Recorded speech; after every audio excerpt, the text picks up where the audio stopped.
I really wanted to talk about transferring money uh, to the Philippines, right? When you're here, especially if you're here living, right? I mean, you could be here visiting as well, I suppose, right? For a month, 2 months, whatever. And this could also apply to you, But I mean, it's real, especially applies if you're going to live here for any reasonable length of time. Now, the sources that I have, right, that I use, because I don't, and I'll start out by saying I don't yet have a bank account in the Philippines, like a Philippine bank account. Will I in the future? Maybe. I might. You know what I mean? I think they do some online stuff. It's not all like primitive. You know what I mean? It's not all like waiting in line for an hour to withdraw money. Although that's is part of it. If the bank doesn't have any kind of online access or bill paying or whatever. Um, like for you, a lot of people do pay their bills here electronically or via Gcash, which is pretty smooth and pretty easy. Also, you can use machines. You can use a Gcash machine. It's like an ATM, and you can literally pay your bills there. You just need the account number. Probably your name, your account number. You put the money in. You feed the money in, and then they give you a receipt. It's kind of nice. And it's literally like an ATM, except it's for paying all kinds of bills. Pay your cable bill, your electric bill, whatever. Got even government, agency bills or whatever. Like for I don't know about not for extending visas, I don't think, but there's other things you could pay for. Concerning like the government or whatever, like an NBI check and stuff like that. You could pay in advance through these machines, even. You know. And then you just show up and they give you the results of your actual check. But it's something that has to be done periodically here if you're living here. Like if you're gonna be, I think if you're here more than 6 months and then you leave the country, leave the Philippines, they want to do a background check on you within the Philippines before you leave to make sure that you didn't commit any crimes and you're not fleeing the country. That's why they do it. You know what I mean? Like, I, I haven't heard too many like vloggers just come out and say that. They always say, oh, they just call it like, what do they call it? Like, they don't call it background check, but it's like, there's another phrase for it. I'm sorry, I can't think of it right now. But but the bottom line is that's why they're doing it. Okay, they want to make sure you're not wanted, within the country, for something, and then you're leaving. You know. So anyway, so I know a lot of guys think it's a pain in the ass, and I don't like doing it, so I'm just gonna go somewhere every 5.5 months, so I don't have to do it. So, okay, that's cool. I mean, you're sort of you guys are travel vloggers, a lot of you. Like, yeah, go for it. That sounds like it makes sense. you know. Um, but I will tell you that the I like okay. So if you're gonna just have a bank account in the U.S., or whatever your Western country, whatever country you're from, you're not gonna have a Philippine bank account, right? You're just gonna move your money from your financial sources within your country to the Philippines, right? Then these are the things that you can use. These are the avenues that you can go, right? Now, what I do is I have a Charles Schwab account, okay? Actually have like a brokerage account, but also have a savings account, or a checking. You could do savings or checking, and you can get a debit card with either one of those. Some people think you can only get debit cards with a checking account, but that's not true. You could also get it with a savings account. Um, and they're sort of merging as far as their website goes. It's more like just one login. Like you kind of log into the brokerage end of it, and then you get to see all your banking information as well. So it's kind of easier now. You can see both accounts just in one login. Um, and okay, so the debit card, that's the key. Okay, with Schwab. Now I believe that USAA does the same thing. There's another one I can't think of.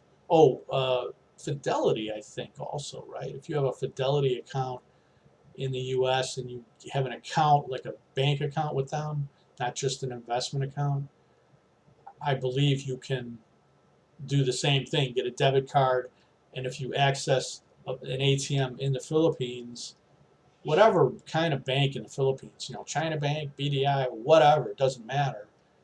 They'll waive the fees that normally you would incur.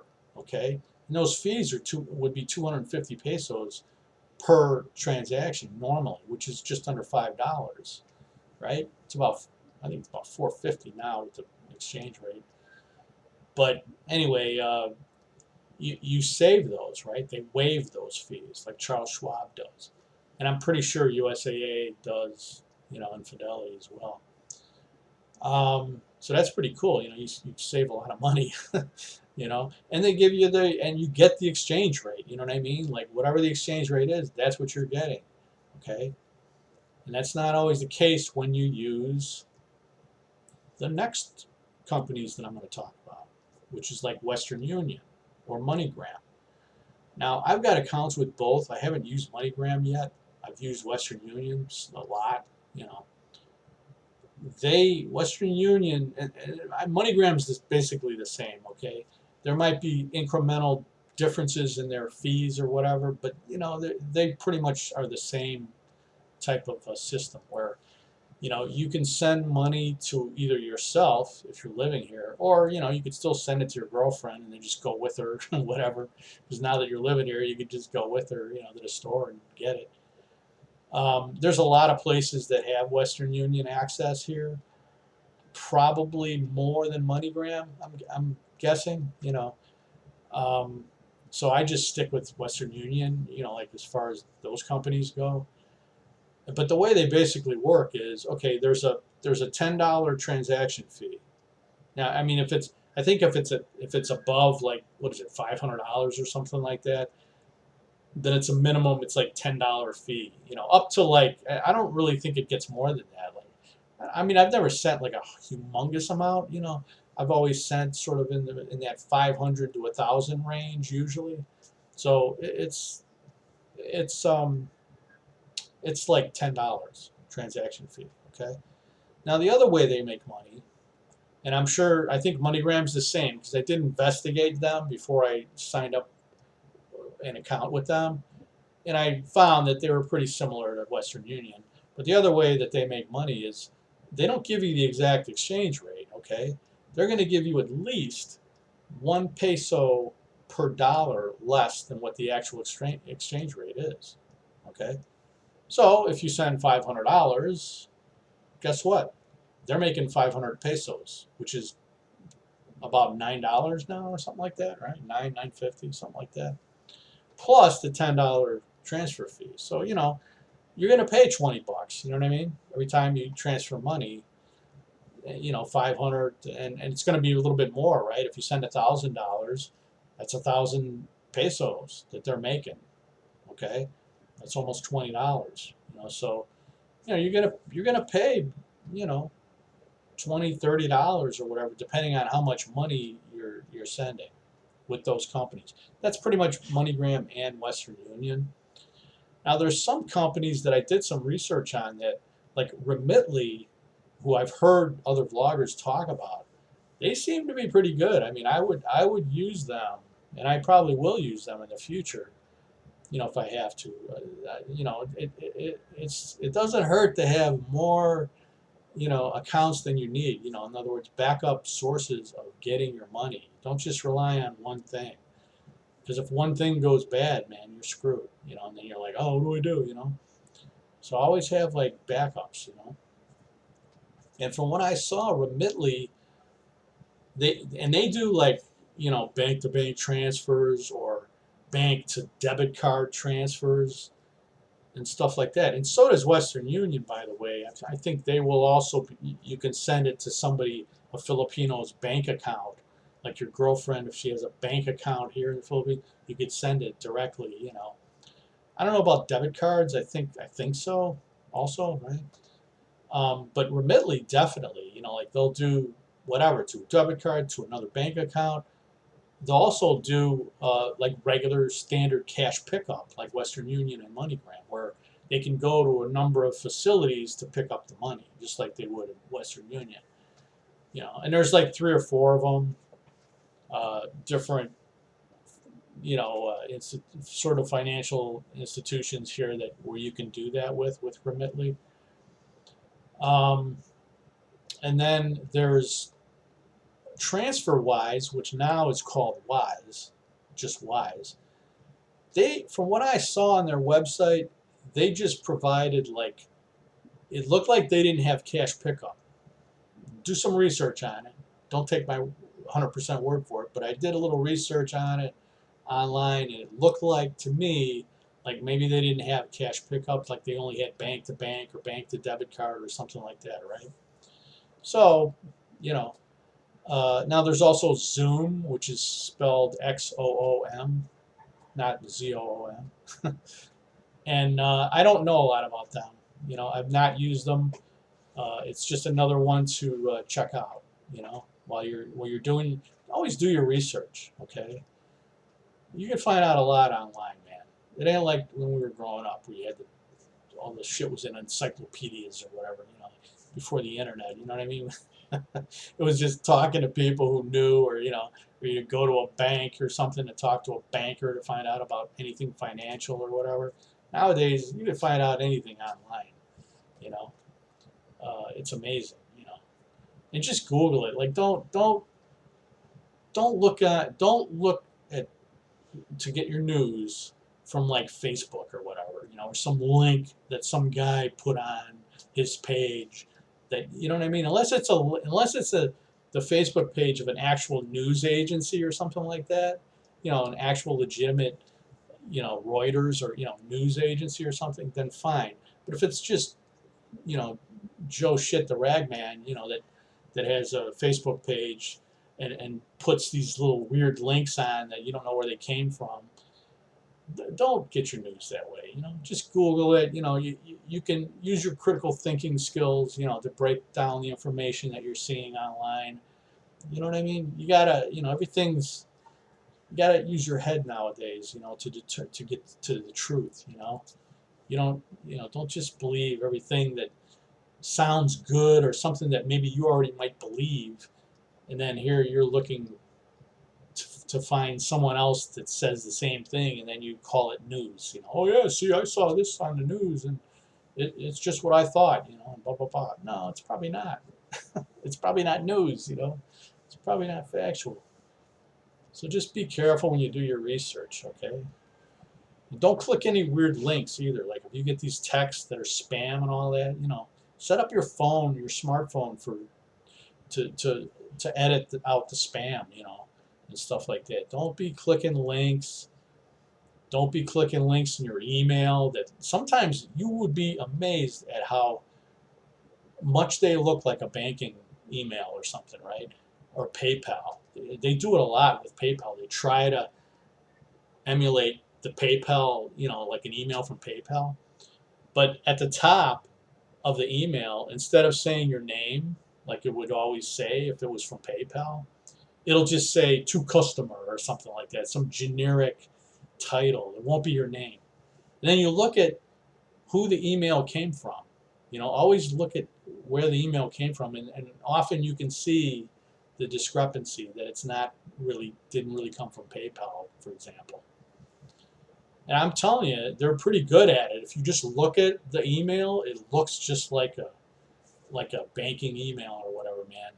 I mean, I almost got fooled myself, and I'm pretty good at this stuff, and I literally was gonna click on something, or I think it was on my phone. And then I was like, wait a minute, that doesn't look, like you start to think about it, that just doesn't make sense, because it acts like there was some kind of charge that you've incurred. Like, oh, your Amazon purchase of $650 has been approved. It'll say something like that. And you're like, I didn't make any purchase. So just be careful with that stuff, man.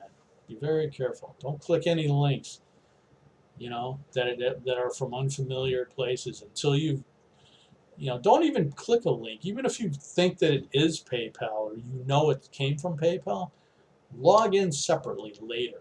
Don't ever click a link from an email from anybody. Like even if it's a legitimate your bank or something, just log in separately to that entity. You know what I mean?